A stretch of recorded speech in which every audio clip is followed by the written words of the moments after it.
right, guys, it's me again.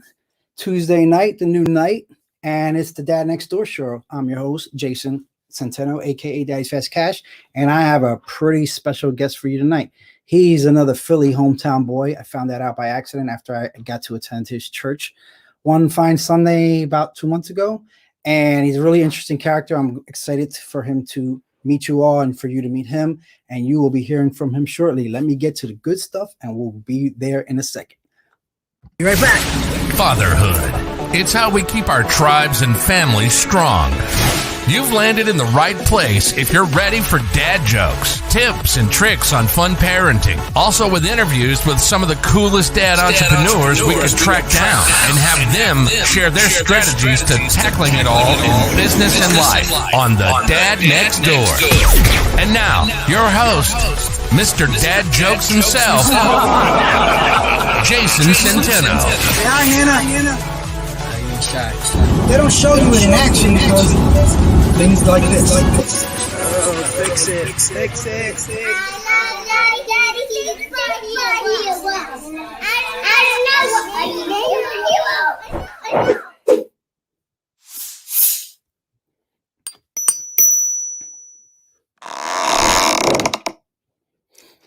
Whoa. Almost messed that up. That's the best part of the show, I think, when she talks about that. How you feel about that? Have your girls ever called you a superhero? Yes, of course, man. I miss those days. They're growing up now, man. I'm not as super as I used to be. I got teenagers now. Is it mostly like scowls and oh, dad, you're corny, stuff like that? Sometimes, but I'm still a pretty cool dad. I have to remind them about that. Sometimes, I got a little bit even more swag than they have. You got to bust out some Tampa Bay on them, drop mics and all that. But like, you don't go for this. Battle me. You ever tell them to battle you? See what happens? Maybe they got let them know I got that Philly flavor, and they only, they're from Tampa. They're Tampa babies, man. They grew up here, so. What? They could throw Tampa Bay at you, and then what you gonna do about that? They could, man. They could. And they might have me 6 looking pretty good though. Yeah. So, Pastor Urban D. Where did the Urban D come from? So first of all, guys, I just jumped right into it. Let me back it up a second. So, So some of you guys know my story. Retired firefighter, adopted a bunch of kids, moved to Tampa, and I'm out here, helping people make apps and helping young entrepreneurs and businesses and all this other stuff, right? And then Pastor Tommy, he's not just a pastor in the sense of like, I know all pastors. Well, I guess that's part of the discussion, right? Like people don't realize like there are the big church pastors that are kind of like that. That's all you know about them. But the majority of pastors are out there doing, side work, side hustles. They do that to support their ministry, either as they're coming into ministry or throughout it to keep the support coming in because they don't want to necessarily put that load on their congregation. They're doing it out of the love, but obviously they still got to live and eat. So I really want to dig deep into that because people forget, Jesus was a carpenter. He has some skills. Paul made tents. Like everybody did this stuff, but we don't talk about it that much. We just kind of talk about, the gospel and what they were out there sharing the word. But what was happening between the lines? Like when they weren't writing, when they weren't talking, what was going on there? Like, I always found that interesting. Especially because my dad was a pastor, and he was PKs. You know how that is. They're either awesome and very very solid people, or they're kind of we could be the worst ones, bro. We're the rebels. Yeah, it can go either way. Yeah, so I mean, it depends who you ask on how I was, but hey, that's neither here nor there. So talk to me about like your journey to Tampa, because you did, you went to seminary and all that, but as you did that, like when you were called to Tampa, when did you become the recording artist? When did you start doing the music and all that? Like, was that during seminary, after? Like, when did all that start to come into play? And now you're like a TV star on Amazon where like you're getting like acting accolades and you got all kind of stuff going on. So what was the beginning of that journey for you? And then, how did you transition into that entrepreneurship mode? Yeah, well, I'll say really the entrepreneur, like vein started, in me when I was like 10. So, growing up in Philly, man, your shoe game is serious, and my parents were buying me shoes at Kmart. And so, instead of Adidas with the 3-stripe, I had the, what were they called? They were called like the K tracks. The pro kids with the K tracks, and they had 4 stripes on them. And so all the kids were clowning me, and then I had these other shoes that had no name on them at all, and they said they were Bobos. I'm like, no, they're not. They ain't got no name.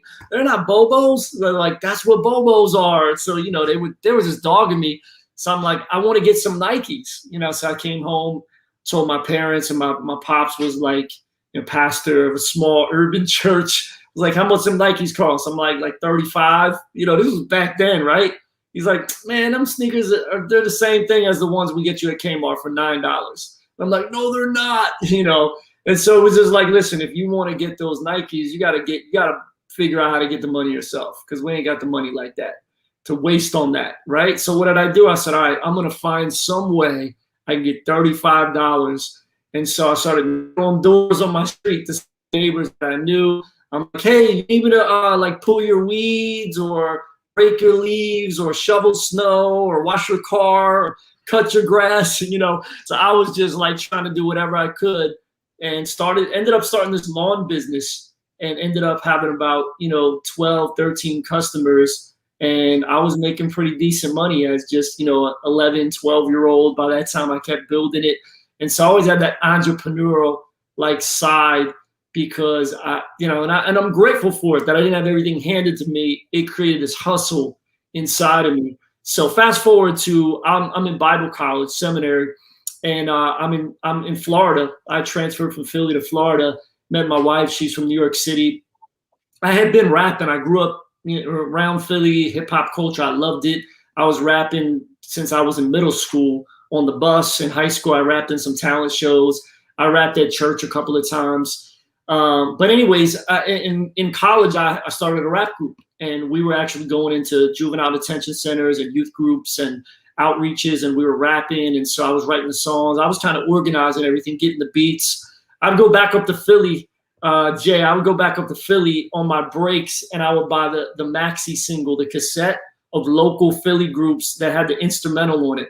I come back to Florida, and nobody had heard that beat, so they would think it was my beat. Right? That was before we had YouTube and SoundCloud, and you can get beats for free all day and find stuff, right? But you had to get like a tape cassette to that back in the day. So anyways, God didn't open up any doors for us to go back up north. Me and my wife thought we were going to go back up north, but he opened up this door at this little church in Tampa called Crossover that had just started, and they needed a youth pastor. And so believe it or not, man, it was the first pastor, the founding pastor. His name's Joe. And he's the one that encouraged me to start recording. I was so naive to the music industry. I'd recorded some stuff in my friend's little bedroom studio, but he was like, you need to make an album. I'm like, well, how am I going to make an album? I'm not signed. He said, you don't need to be signed. You just need to go rent some studio time and get somebody to make some beats for you, some production. And I was like, really? You could do that? I didn't know you could rent studio time. Huh. And so this light went on over my head, the entrepreneurial light of like, man, I could just do this myself and make independent music. And I started researching about it. And a couple of weeks later, I met a guy that made beats. And so he did all the beats for me for my first album. I had the idea in January from my pastor. By July, I was releasing my first album on cassette. Cassette, baby. And then like I sold all 300 cassettes. I ordered a 300 cassette package, from the printers. I sold all of them within 3 months. I saved all that money. I went back in the studio, did some remixes and a new song, came out with the deluxe version on CD. Because if you had a CD, you were legit, even as an indie, like, oh my gosh, you got a CD. Because CDs were expensive to produce back then, and you couldn't just do 100 or 300. I think you had to do at least 500 or 1,000. So anyways, I released 2 independent albums, 96, 98. And then one of my songs got put on a compilation and started popping on some online charts. And I had some record labels calling me. And I got signed to my first record deal in 1999, man. So, but even as an independent artist, I was busy. I was doing 5, 6, 7 concerts per month here locally in Tampa Bay and Florida. Word was spreading. And I'm going to concerts and youth group events and all kinds of things. And I was busy, and I'm selling my cassettes at my table. I'm selling them out my trunk. I had some T-shirts. I was just always hustling, and that provided for me to be the youth pastor at the church, because the church really wasn't able to pay me much at all because it was a small urban church. Even though the youth ministry, suddenly it grew, we had all these kids. Obviously those kids don't have any money. And so I started, just getting out there and actually taking a lot of the kids with me to concerts. And some of the kids I was teaching them how to rap, and some of them were dancers, and some of them started DJing. And so I would bring like a whole squad with me everywhere I went, and they just loved it, man. And it was great discipleship opportunities. Do you think that you gravitated towards being a youth pastor because you were deep into music like that, and you kind of just was like, I want to plant my flag here because this is my audience anyway? Or, and kind of got satisfied with that because like that was what was driving your success, and I guess you can say how you were sustaining yourself, because that seems like a logical path. Like, hey, if you're doing music, kids like music, I should be the youth pastor, because then I could do music and that brings them in, and it's kind of like a nice what do you call it, I guess swirl of activity, or just you're reaching your core audience. Yeah, that's what made you like really popular, the fact that you kind of just stayed in that lane, so to speak. Yeah, I mean, I wish I could say, yeah, that was my plan, it was my strategy. But when I did my first year of ministry, my first year of college up in Philly, I actually went to Valley Forge Christian College. It was in the suburbs of Philly. It's Valley Forge University now. A friend of mine was a senior, and he had just started youth pastoring at a church, and he was still in school, and it was in the city. And he's like, man, I need you to come and help me in the youth ministry. A lot of these kids are from the city, and you would understand them. And me, I'm from the suburbs, and I just need you to come and be a youth leader. So I started going every Wednesday night, and man, I just fell in love with it and with the kids. And I just was like, man, I could do this. Like, and I'm making a difference in these kids' lives, and they relate to me, they connect with me. And they didn't even know really that I did music, because I don't even think I did any music at that youth service. But then I felt a call to do youth ministry in an urban environment. And so then as I transferred to college, down in Florida, then I started doing music even more. And then I really made the connection between the two. And I think that one of the big connection points was I was doing the juvenile detention center ministry, where I'd go in every Monday night, and different people would come in and share their testimonies. The drama team came in from the college, a singing group came in from the college, and the kids would be like, that's all right. But then me and my friends started this rap group. We rapped one week and shared our story, and the kids were like, and I was just like, wow, look at this. This worked like 20 times better than anybody else coming in and doing anything. Like, this is a powerful tool. So that's when I really started to marry the two together, like, youth ministry and speaking with, rapping and music. And so when I came to Tampa and started the youth ministry, music was a big part of it, music and sports. So I was always into basketball. And so we started a basketball league, and then we connected that with concerts, and even like the basketball league we started, and we had a big party, a pizza party at the church that the whole basketball league was invited to. And I spoke, shared my story, and I rapped. So all the kids were like, oh my gosh, he raps, and he's the basketball coach. This is crazy. And we got free pizza, And so the youth ministry just, exploded with growth, because the kids could, connect with me in a lot of ways. And so then, music just became that natural fit of like, man, all this flows together. This is who I am: basketball, hip hop, Jesus. Like, I want to reach these kids. This great stuff that took place. Did you ever try to pull it were you ever led to like, I should do a label, and I should do like these, I should be like the Rockefeller, I should just put this whole crew of people together? Did any other like musicians come up kind of under that era with you, that you kind of raised them up and now they're popular now? We started a kind of an artist collective, and it was called Flavor Alliance. At first it was Flavor Records, and then it wasn't really a real record label in the sense that we were signing people. So we called ourselves Flavor Records. The first couple of years, FLA, because it was Florida. and it was 90s. Flavor was a big word, back then. But then we just started calling it Flavor Alliance, and we just, groups from the church, different artists, to where we had about 10 groups that were part of it. And then we actually did get a label deal, and we did sign a couple of groups. We signed 4 groups, and that was like around 2005.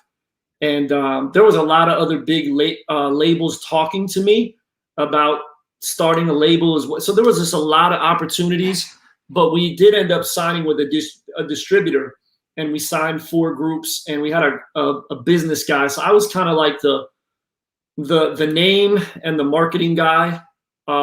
Then we had another guy. There's 3 of us. The other guy was like, he did all the graphics. He was the graphic guru and created the look for it. And he was just a genius at it. He still does most of all my artwork today. And then the other guy was this older white guy. I was like 60 years old, and he just loved us, and he believed in us, and he was the business guy. He put the money in. And so basically that was to pay for the printing of the albums, that the 4 groups that we signed. And then the distributor, they ordered like, okay, we want 1,500 CDs of this album. We want 2,000 of this one. We had to ship it out to the stores. And iTunes was just starting. So there was a little bit of digital sales, but most of it was still physical. And it was a hard system to get ahead in, because so let's say you shipped 2,000 units out. If they didn't sell, if you didn't market to let people know about that album that was in the stores, it would get returned, and they charged you for the return. And it was basically about $2 per album if it was returned. So if you sold 500 units and 1,500 got returned, and they charge you $2 per unit, that was $3,000 that they charged against your account. And so, so it was hard to get ahead.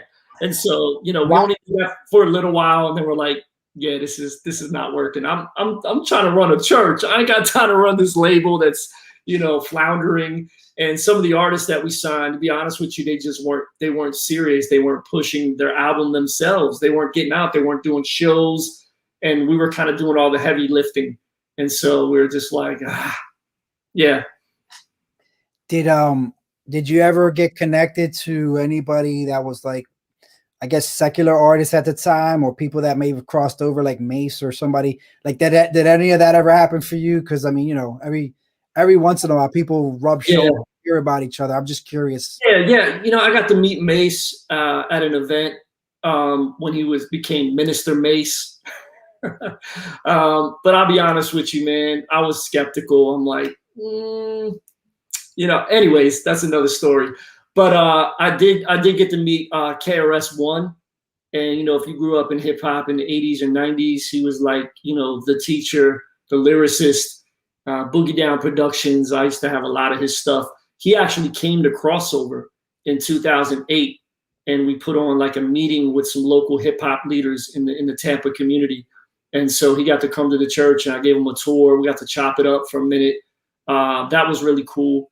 Praying for him. He's got a whole bunch of spiritual beliefs, Christianity mixed with like 25 other things.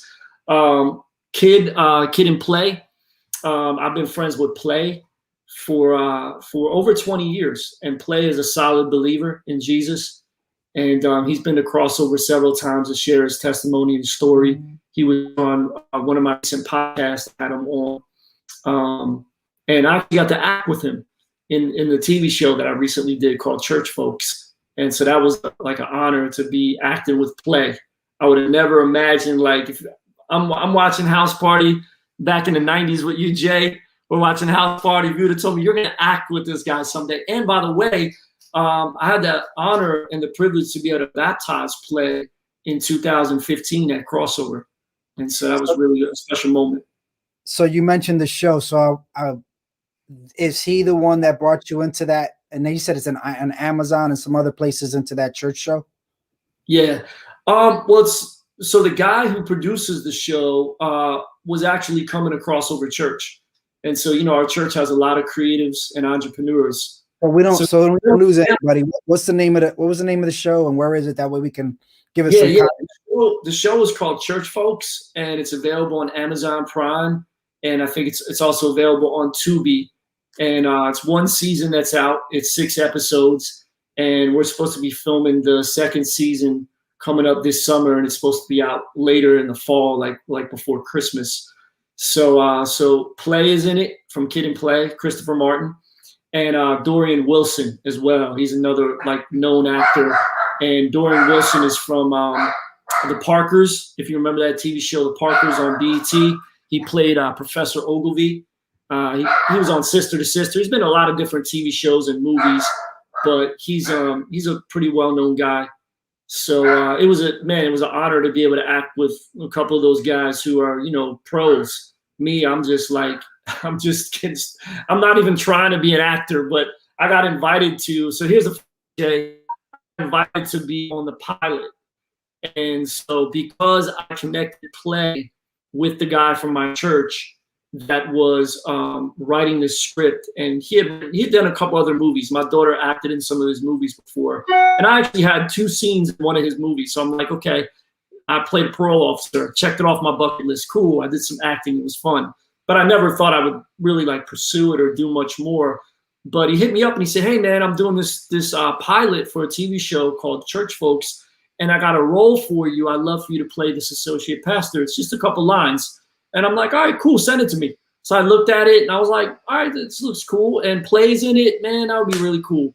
So I was really doing it to go see Play and hang out with him. And so I get there and Play had already left. He filmed the day before. It was like a 2-day filming thing. So I'm like, I missed Play. I didn't get to see him. And so the main guy I'm acting with, I met him. I'm like, man, I know this guy. He was playing the lead pastor. I'm the associate. So I'm like, is he a pastor at a church that I've spoke at before? Or has he been to Crossover, to Flavor Fest, the conference we do? I can't put my finger on it. So I'm acting with him. We're in all these scenes together. And it's going really well. It's flowing. And they added me into several other scenes. Like, hey, we need you to ad lib in this scene and do this. And so I ended up being in several more scenes that I wasn't supposed to be in. Anyways, at the very end, everyone's shaking hands. We're getting pictures with each other. Everyone's going to him. Like, oh, man, they wanted a picture with him. And then somebody said, man, I used to love you, man, on the Parkers. And then it registered. I'm like, oh, my God, that's the guy from the Parkers. And I was so glad I didn't recognize him, because, Jay, I would have been shook if I was trying to act with this professional that I didn't know. And but, yeah, it was really cool, man. So Dorian Wilson, man, is good people. So it was fun, a lot of fun. So now that you got the acting bug, are we going to see some crossover church? Because I see y'all do some little productions now. I see some of these vignettes you do on stage. Could that be in the future? I mean, you guys are running a lot of things. I mean, you're still doing the music, the t-shirts. I mean, you got a clothing line. You got all these things going on, and now the coffee shop. So I want you to talk about that too, because yeah, that's the way. Like, I just wanted people to know that certain people have this gift of like being able to take resources that are kind of already in front of them and remix them into something that's better for everybody that you probably wouldn't have thought of. So you have all this space, and instead of just using it for just say, church and the occasional event, you want to turn it into a community coffee center with, with a drive-through. And, I just attended a dinner last week when you guys, talking about, putting together fundraisers with small business and all this and that. So let's say 5 years from now, right? What do you see crossover church into impact on the community? More media, more street presence? Like what vision do you see, say 5 years from now for the church when all these things have kind of come to fruition? Yeah, sure, man. Yeah, so I guess I'll start with the media stuff and, the acting. So I know you're new to the church, but over the last couple of years, like right before the pandemic, we did 2 major productions that were a huge success. The first year we did the HipHop Nutcracker, and we just promoted it on social media, and we put it on Eventbrite. So we made people get tickets, even though all the tickets were free. And we sold out 5 shows. And I mean, it was thousands of people that ended up coming. It was crazy. And it was around Christmas time. So a lot of people were looking for a production. And the crazy thing is, like, over the course of a year, our church will see about 1,000 first-time guests. Like that year, it was 2018, we had about 1,000 first-time visitors that came through the door that filled out a form and actually went to the visitor table, and we connected with them and gave them a gift. And that weekend that we did the HipHop Nutcracker, because we did it on Saturday and for the church services on Sunday, we had over 1,000 first-time guests that never had been to our church before. And there's a bunch of people that are at our church today that first came because they came to the HipHop Nutcracker. I wanted to say one thing. Sure. Just that I can attest to. So the first time I went to your church was a referral from a friend.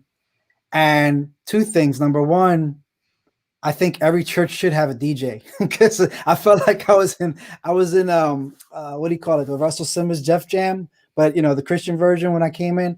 And then you're producing these music videos for like the city that you represent. So like all that, like just coming in from the street, first time, like I was like, man, they got some stuff going on here for a church, like it wasn't typical. So I will say that you guys and Easter, you got people rapping on the roof and drones flying, and it was a lot. And for anybody who's so you're an entertainer. Like there's no two ways of like putting that. There are some people that are like, there's fire and brimstone, and there's these people that just personality. You got Billy Graham, and they're just born to preach. But like you guys really entertain with the word, which is really, I can see why, like the church is growing and it's big and it's well established in the community. So I just wanted to say that. So Nutcracker, HipHop Nutcracker, and then what was the other production that y'all had going? Yeah, so I'll just make this note about entertainers. So to entertain is to captivate and capture somebody's attention. So I'm a minister, not an entertainer, but I will entertain you because I want to captivate your attention and point it to Christ. And so, so we're going to use things that are going to be engaging, and they're going to grab your attention. They're going to stick. You're going to remember it as we're teaching you the word and biblical principles. So the second production we did was called The Wiz. So you remember, like, it was the urban version of The Wizard of Oz. So we did The Wiz with a kind of a Christmas twist to it. And we had about 75 people involved in that. I mean, between people that made costumes, makeup artists, set designers, dancers, singers, actors, rappers. I mean, it was just, and everybody was from the church, all 75 people. And so we have so much talent. And I think being that I'm an artist, obviously I attract artists, but I also realize like art will tell a message. And that's the way a lot of people learn. And so, we give a platform for artists, because a lot of churches don't do that. So a lot of just they're out, or they don't stay because they just don't feel like they fit or, connect. So, so we're always trying to find ways to give people a platform, not just artists, but anybody, whatever way that they're wired. We want to help you find your sweet spot and how you can be part of the family of God and serve. And so, so in the future, man, we want to do more productions like that. We've got so much talent. We have a studio. We'd like to do a documentary in the future. Maybe we've thought about movie stuff before. We got the right team. I can't do everything. There's got to be some other people on the team that, that's their sweet spot and their strength. And so we'll see when God brings that right person along. And then as for the coffee shop, we envision like our church as being a big community hub where there's just a buzz of activity all week long. There's college students there hanging out. There's business people. There's entrepreneurs having meetings, where there's going to be a private room under the coffee shop. It's like a 2-level area where in that room, there's, we're doing classes for entrepreneurs. We're, making that space available for other people to have meetings, and just, we're creating jobs. We're creating economic impact. And so we're just excited about it because people are going to walk through the doors for a cup of coffee, and they're going to experience, this something different. What is that? That's the love of God, and I believe that that's going to draw many people in as well. So we're excited about that. The neighborhood that we're in is an innovation district, and so I get to sit on the advisory board, and I'm a part of that. And so as it continues to redevelop, we want to make sure that gentrification doesn't push everybody out, but gives those people opportunities to stay and level up. And we feel like we're called to be planted in the community to help bring that balance. And, our church is multi-class. multi-economic. So we've got people that, you know, Easter Sunday when you were there was some people driving up in a Bentley, and there was other people walking and riding their bike to church, and there was everything in between. So, but you know, some of those people that are in a lower economic bracket, they usually don't get to rub shoulders with people that have made it, and to get around some other people that are making it and can help them and pour into them. And that's kind of the organic environment that's there. And we want to continue to feed into that and just help everybody level up and win and become everything God's called them to be.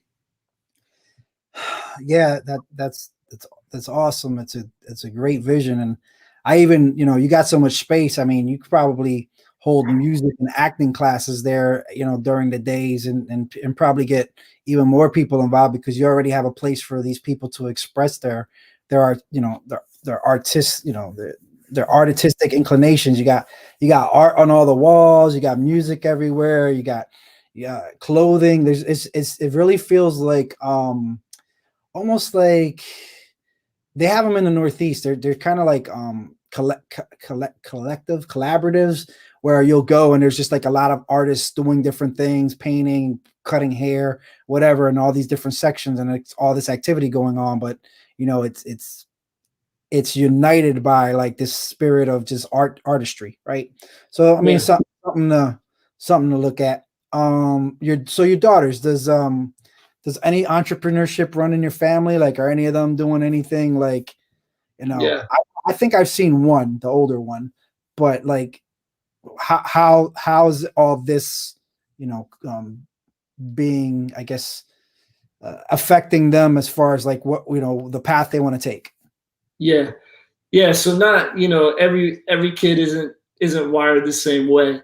So my oldest, she doesn't really have that, she doesn't have that entrepreneur thing in her yet. I mean, maybe it's there somewhere, but I haven't seen a whole lot of it yet. She is working now, and she's been working now for over a year. She was at Chick-fil-A, and now she's working as a lifeguard at Adventure Isle. It's, you know, so I'm proud of her. But my younger daughter, on the other hand, she definitely has a little bit of that entrepreneurial hustle. She sold some stuff online. I helped her start a dog walking business. So in the neighborhood, she works with a couple of families and takes care of their pets and gets paid a little something. And she's 14. You know, she's been doing this for a couple of years. So she tries to find little ways to make money. And she's always like, even from, Dad, could you have anything I can do for you? And sometimes recently I had her making a bunch of packages for me for like books because I had a funnel for my Love Our City book where people were able to get the book. And, you know, I was selling quite a few of them online. And so she was, I'm like, I need you to make me packages. So she was, you know, putting them all together, and I'm cash apping her some money to put it together. And she's all excited about that.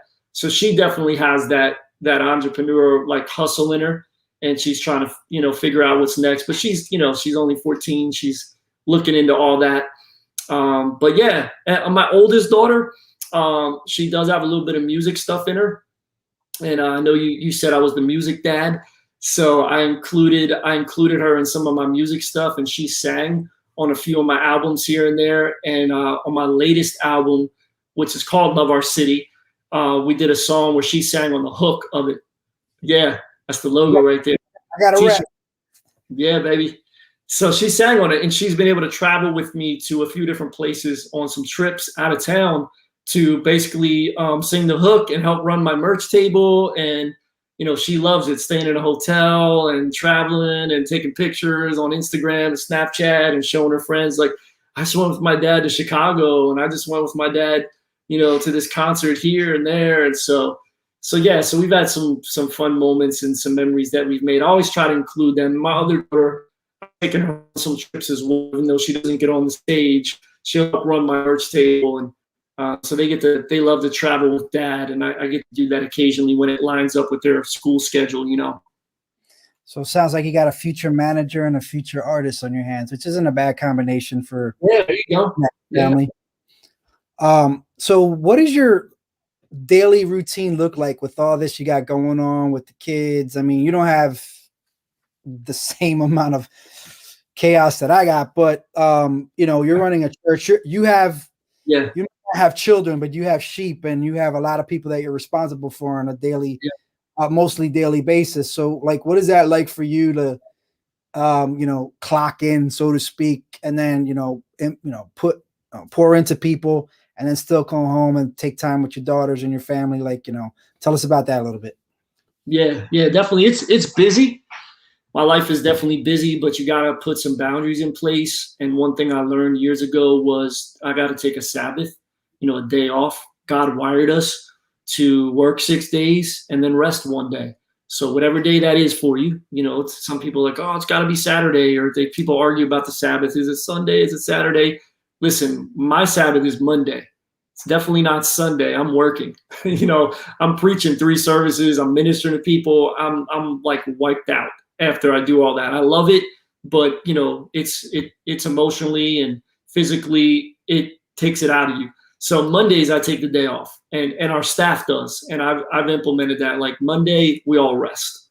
We have a long day Sunday doing multiple services, ministering. We want you guys to stay healthy, and so Mondays is a sacred day. I rarely ever, unless it's an emergency, take like a meeting on Monday or go do a hospital visit. Every once in a while, I do, but I really try to protect my Mondays and make that a day where I can just rest. And I usually pick up my daughters from school that day, and sometimes we'll hang out. We usually do a family meeting on Monday nights and just connect with each other. Sometimes we'll play some games. Sometimes I'll take one of my daughters on a date, on Mondays, depending on what everybody's schedule is.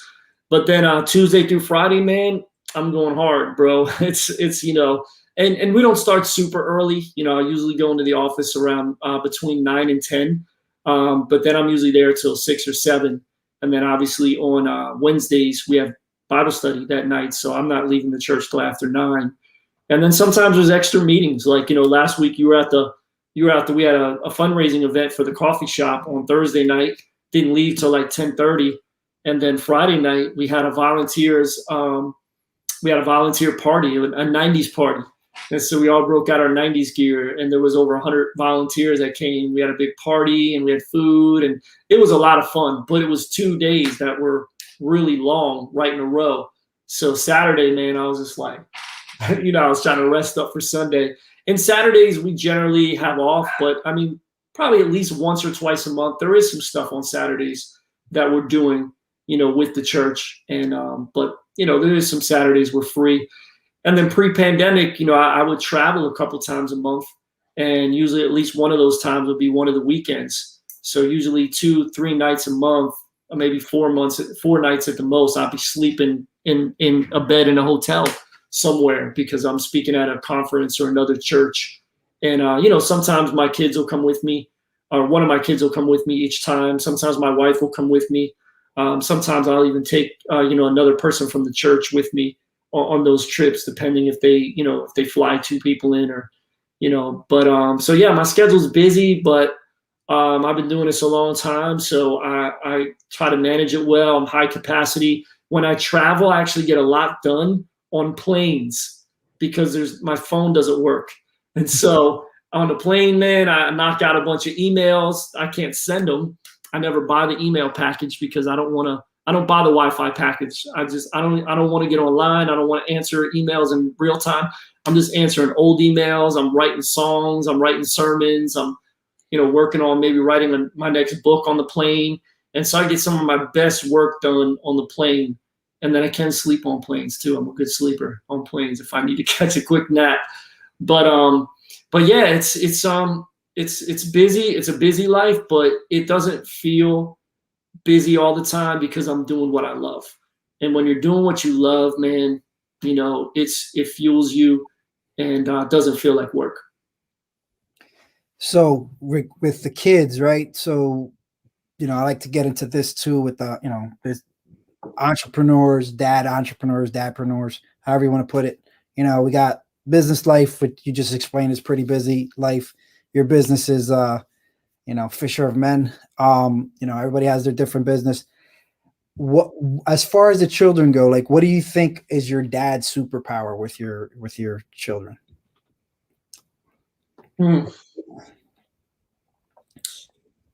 I think one of my dad's superpowers is I really am able to be relatable to them. And, you know, I know that they look up to me and what I do.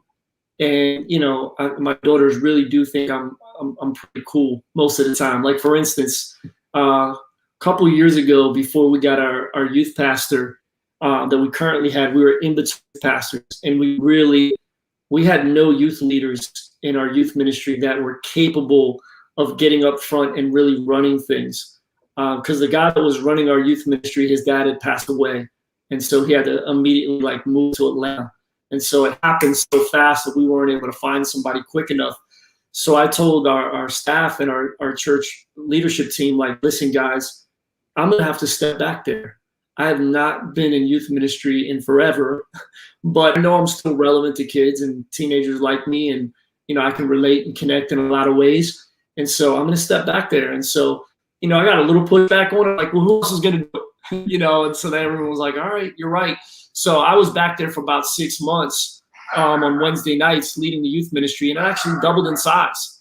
And we had double the amount of kids coming, double the amount of leaders. I mean, it was in a healthy place for when the new youth pastor came. But my point is my girls, they were both back there. And, you know, most teenagers will be like, I don't want my dad coming back here. I don't want my dad to run this.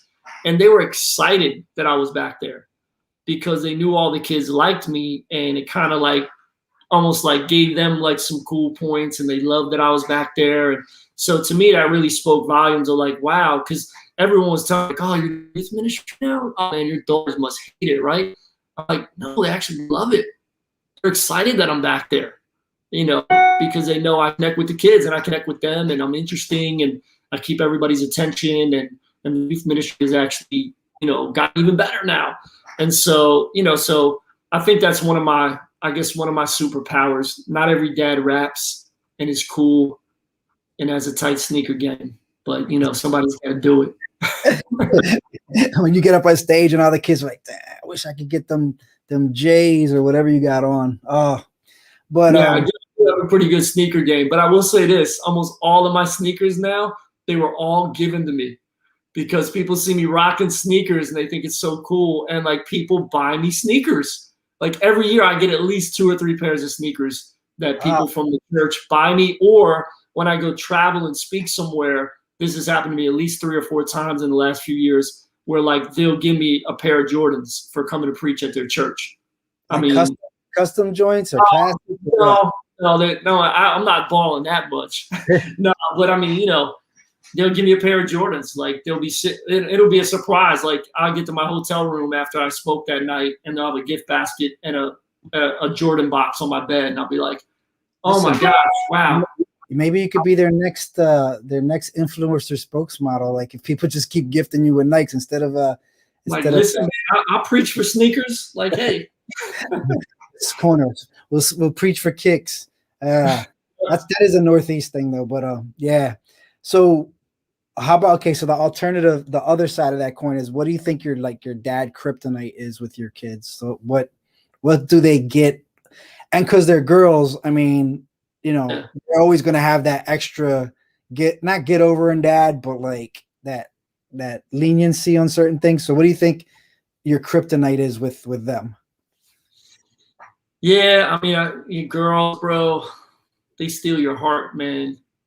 And, you know, they can melt your heart with different things. And, you know, they try to get over on you and you see it coming, you know, but then sometimes you just like, you just, you know. And so, yeah, sometimes they're able to get away with stuff with me more than their mom. Their mom is sometimes the one that's a little more, you know, disciplined. And not that I'm trying to be the cool dad, but at the same time, like, yeah, my wife is definitely the one that's more strict. She's Boricua. She's like, no, we're not doing that. And I'm like, well, babe, you know, maybe we could, you know, compromise a little bit. And she's just like, boom, no. So, yeah, sometimes, you know, and we've learned to get better at it, but sometimes they'll try to pit, you know, like kids do. They'll try to pit each other against, they'll come in and be like, you know, hey, mom, dad said that we could, you know, and then my wife comes in like, did you say that? I'm like, no, I didn't really say that. What I said was, you know. They set you up, that's for sure. They do, bro. They do. But, you know, they're not doing that as much to us now as they used to. So, So how about this? So when, I don't know how often it happens now, but when you get angry with the kids, how do you handle that?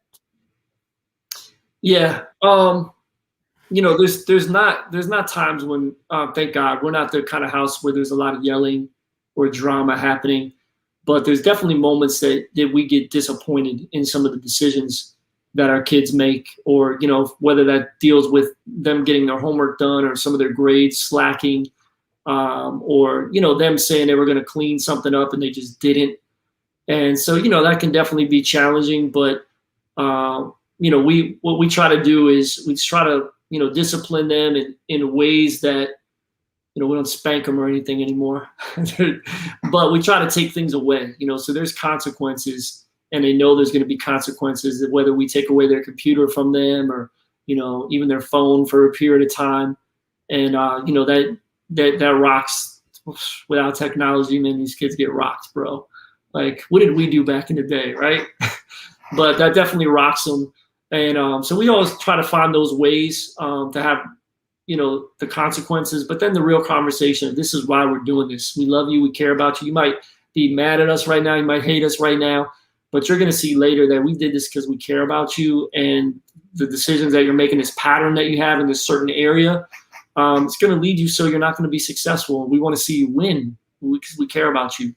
And so, you know, sometimes they're teenagers, they don't care, they don't get it. Then there's other times they'll come back to us later and be like, I know you care about us. I know that you love me, and I know I'm going to work on this. You're right.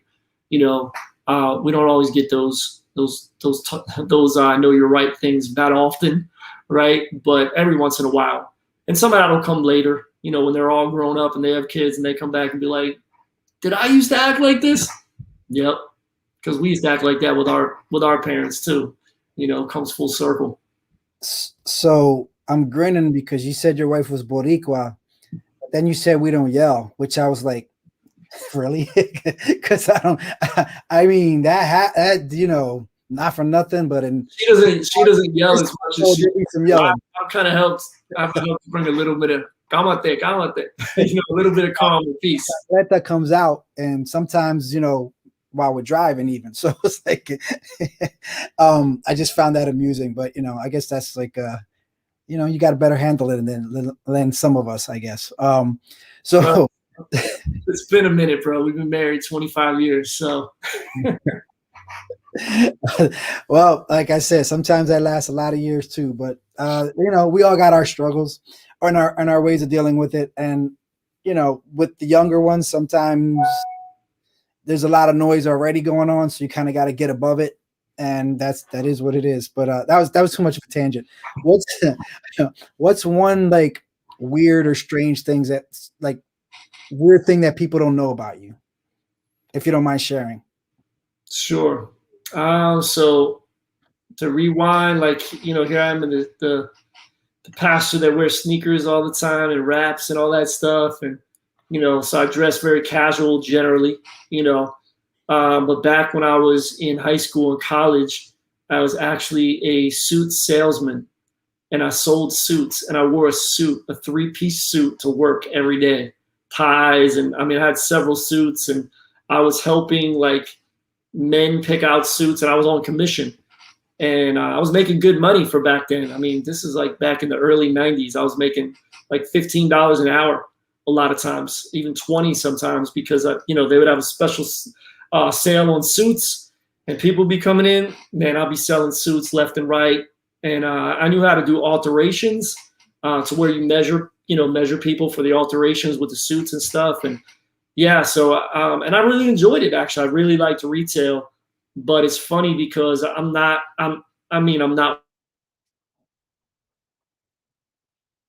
every day, because, you know, a lot of pastors, traditional pastors and older pastors, they wear suits, you know, all the time. And that was never me. That was my dad for the most part, you know, that his generation, that's what they did, you know. But I'm just like, but I used to wear suits every day going to work. So, yep, it's a little nugget in the past. Yeah, the drip has definitely changed for the stage, but I mean, my brother does the same. He kind of mixes it up too, like mixes the matches. But hey, yeah. Whatever. So I got a few more questions for you. So Sure. what is one question that you're like, you might be tired of people asking you? I know that seems weird maybe for a pastor, but I kind of put it out there because sometimes people will ask you like strange questions and you're just kind of like, huh? And you might just question like, why would you ask that? But people don't really know what they're asking. And it's just, I like to kind of think, just get into people's head and try to find out like, not so much irk, but um, I don't know. Just like I said, it's just looking at people from a different angle. Like, you know, what they're thinking is like when they ask people questions like, you know, is there anything like that stands out? That's like a question that you're like, why are they asking me that? Why are they asking me that? Anything come to mind? Yeah. Not particularly one kind of question like in and of itself, but I think one thing that does irk me is when people come back and ask me like, why is my life a mess, or why is my life still, why do I still have this problem in my marriage, or why is my finances still like this, when I already met with them and we talked about it and I gave you like 3 action steps, and then I ask you, so did you do A, B, and C? And they're like, well, nah, but well, you know, I didn't have time, or I didn't get around to it yet. And I'm like, why are you coming back to me and asking me right now? Because you didn't do any work. Like, of course, things are still going to be the same, you know? So it's like the definition of insanity, right? You do the same thing, but expect different results. And over the years as a pastor, man, there's so many people that we'll give advice to and spend time with, sometimes hours and hours. And, you know, they're calling you for an emergency and they need this and that, and they want you to pray for them. And then, you know, you give them some action steps and they just don't do it. They don't do the work. And then, you know, if you put some correction on them or challenge them, then sometimes they flip on you like, oh, why are you judging me? like really, like you asked to be accountable to me. You told me to hold you accountable. Now I'm holding you accountable because you're not doing the things that you should be doing and that you said you were going to do and that you want to do to get better. And now you're going to be mad at me like I'm the bad guy. I would be the bad guy if I didn't tell you, because then I wouldn't really care about you. I want to see you get better and win. So those are the things that irk me, bro. When, you know, and then people want to blame it on you. Like, oh, you're just, Jason, you're so judgmental, man. That's why I don't want to hang around with you anymore. Oh, No, I tell you the truth. It's easy for you. You don't understand. Like that, right? Like you don't understand. No, I understand. You didn't take step 1, so you're not going to get anywhere. But I totally get that. Yeah. How about a question that you wish people would ask you, but they never do? Question I wish people would ask me, but they never do. You know, I mean, I guess I'm stumped on that one because people do ask me a lot of questions that I do wish they would ask. They do regularly. So there isn't like one that sticks out in my head that's like, oh man, I wish people would ask more about this. Because, you know, a lot of people that, at least at our church, a lot of people are asking, you know, the right questions. I guess maybe I would flip that and say, what leaders, what I would want leaders to ask me, you know, because that's different. So when I say leaders, I mean even like pastors and church leaders, because I do a lot of coaching and consulting for pastors. And, you know, a lot of times I just wish pastors would ask more questions, even about how do you reach new people, and, you know, and what are engaging ways to connect with your community. And I think there's so many pastors and church leaders that they're not even thinking like that. They're so concerned with what's inside of the 4 walls, you know, that they're not thinking about, well, the greater mission of the church is to share the good news, the gospel with the world. And I think a lot of leaders are not always asking those questions. They're just trying to maintain the aquarium, you know, instead of going fishing outside of there. So yeah, so that would be my pet peeve, I guess. I'll flip it and say for leaders, church leaders. Yeah, that's something that my pop used to get irked about. Like, why do you why do you have me here if when I tell you guys we need to be out in these streets, nobody wants to go out in these streets? And they're like, why are we not growing? Why don't we have any young people?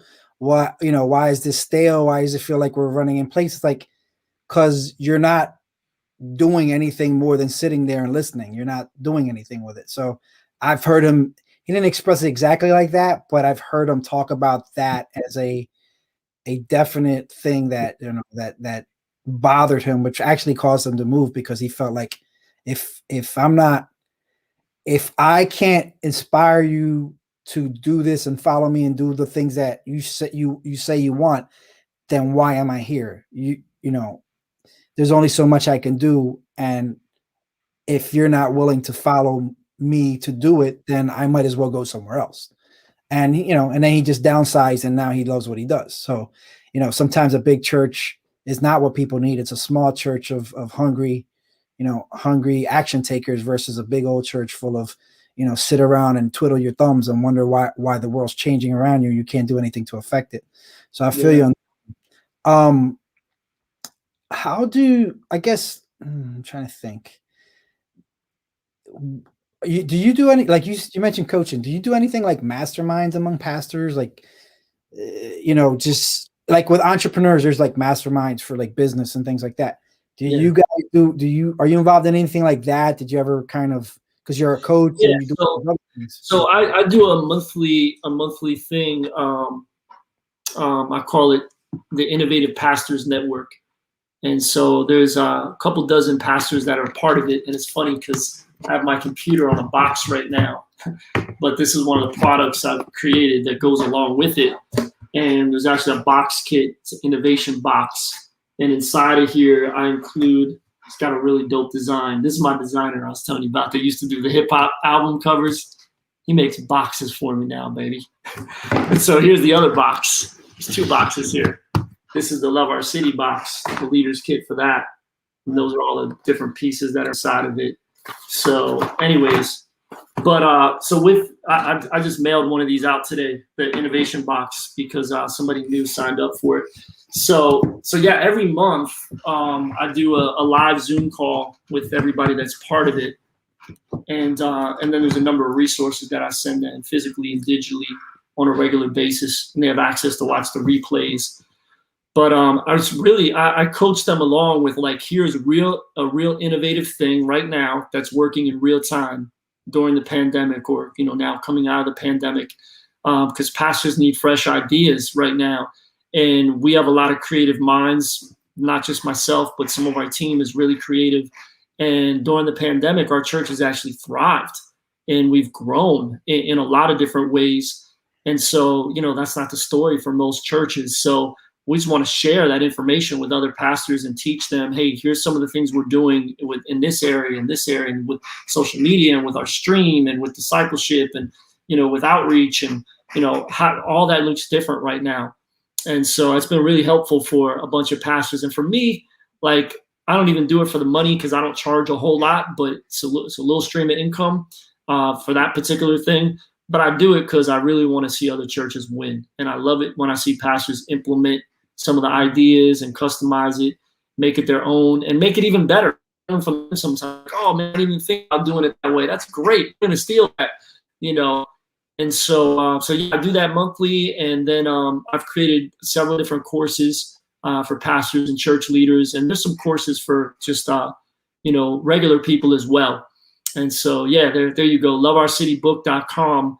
That's about the 30-day devotional book and the Love Our City serving program. You're modeling the shirt right there, Jason Vanna White. He's modeling there. And then I created some online courses on my other website. It's called translationleadership.com, and that's mostly for leaders. But there's a couple of courses on there for regular everyday people as well. So yeah, I've become a course creator during the pandemic, but I was doing coaching for over the past 10 years. And in cohorts, basically I would do like a 6-month cohort and walk them through a curriculum. And there'd usually be about 10 to 12 people, and I would close it. But now with this ongoing coaching thing, it's just ongoing, and you can jump in at any time or jump out, and it's growing. There's a few more people, jumping in every month. And So it's going to kind of just be like an ongoing thing. And I like it because I'm teaching on something new and exciting like every month. And I have guests on, like about every other month I have a guest on that'll share some innovative stuff that they're doing at their church as well. And that's one of your like 2 podcasts, right? I mean, you have 2, right? So that'd be one of them. You have 2 podcasts, yeah? Yeah, no, I have a podcast. The coaching network is something that is a private thing. Like you have to sign up for it. It's like a paid subscription. It's not expensive. It's, $29 a month. It's not gonna, but it's a little skin in the game. So then, you actually show up because, when you do free training, people take it as serious, don't value it much. So you have a little skin in the game that people will allow. Absolutely true. For $1 a day, you could feed your mind. Let's do that. The Sally Struthers things. So, because you mentioned that, what's like one key piece of advice you would give to like pastor entrepreneurs that are coming up in the game that, they might have some of this hustle, trying to look for a little guidance, that what would you tell one of those people just kind of coming up, like you should really, if you're going to go down this route or you're going to be an entrepreneur, there's a big wide world about, what would you start them with? What would you say? Like, start here. Yeah. What would you start with? I would say, first of all, I'm a pastor, so I'm going to get on the spiritual side first. Like, pray about what God has you to really do, like what's going to be your lane entrepreneurially, because there's a lot of different directions you could go. And so for me, when I first started on that journey, I tried a bunch of different things. People were coming to me with different ideas, and I'm like, oh, maybe this could be the answer. Like, for instance, there was some MLMs that I got into, like, this is like over 20 years ago, right? But thinking like, oh, maybe this could be the answer. And I felt God saying to me, like, nah, don't mess with that. What I want you to do is focus on your music and your resources, and I'm going to bless that. And so that's what I did. I bet the bag on myself, and because that's what God told me. And so, for me, my lane has been music, and then now it's speaking, and now it's writing books. Music isn't as much anymore. It's a tool in my tool belt, but now it's more so books and instructing and coaching. And so that's my lane, and it fits together so well with what I do. Not saying you couldn't do other stuff, so you have to pray about it. Maybe you'll be a pastor or a church leader, and you're going to be involved in real estate investing or flipping house, or you're going to be involved in trading or some kind of other stream that's going to work for you. But you just have to pray about it and ask God, like, what's my sweet spot? What's going to be something that's not going to distract me too much or take away from what my main thing is? And I believe that over the years, there's been many doors, even with my music, Jay.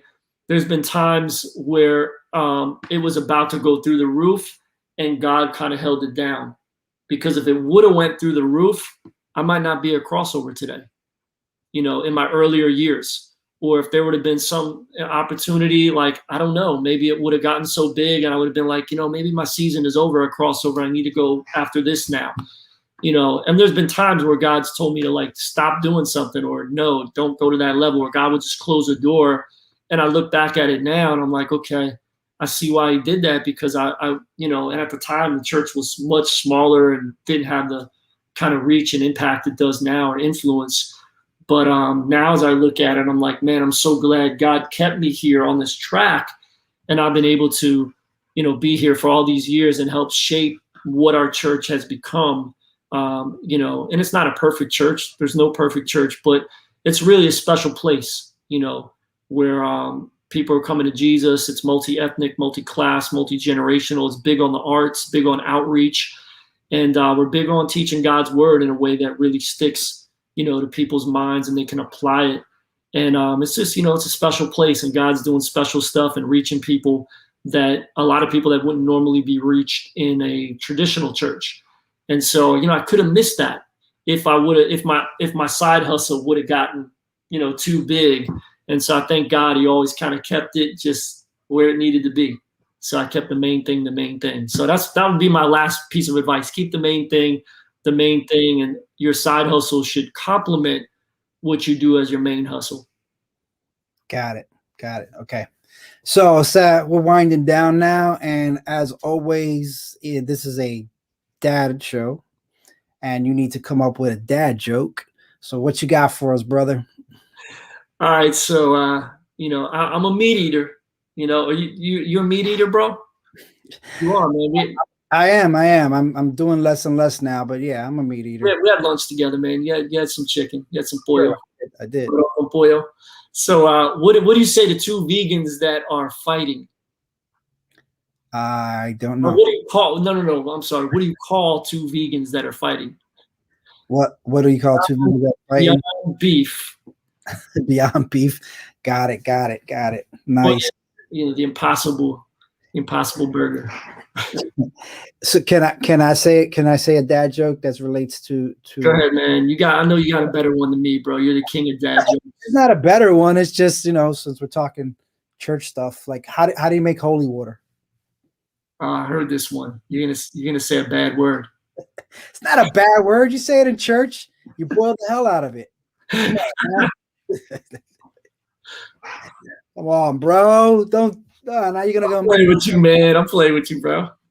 All right. Well, it was good having you. I appreciate you showing up, man. I'm definitely glad I came through, checked you out, got to listen to Tampa Bay. I'd play it now, but I don't know if it would mess with the timing on this. But I definitely put it out there, share the love on that one, and hopefully soon we collaborate. Maybe I can guest star on one of your Amazon shows. Yeah, I can put some cameo. Something like that. All right, brother. Just hang out in the green room for a second. I'm gonna take these people out, and then I'll see you in a minute. All right, family. God bless.